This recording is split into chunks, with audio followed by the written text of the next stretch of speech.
Hello, madlang people, mabuhay! Ito na naman ako mag-share ng mga lutuing Chinese dito sa Hong Kong. So, ito po ang aming mga na-prepare na lutuin para sa aming dinner kagabi, no?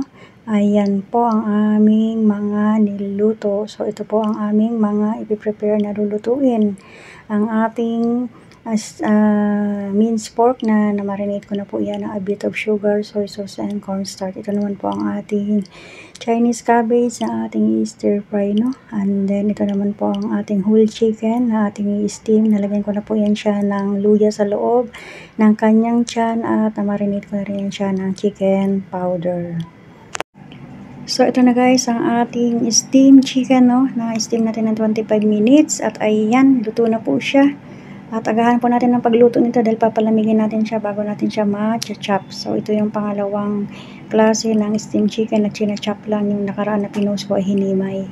So, ayan, luto na po, naka-ready na po ang ating steam chicken. At ito naman ang ating stir-fry gulay na Chinese cabbage.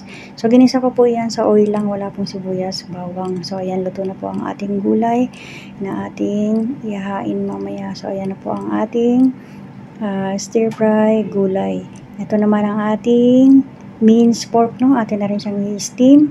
Steam natin siya ng 15 minutes. So, ayan.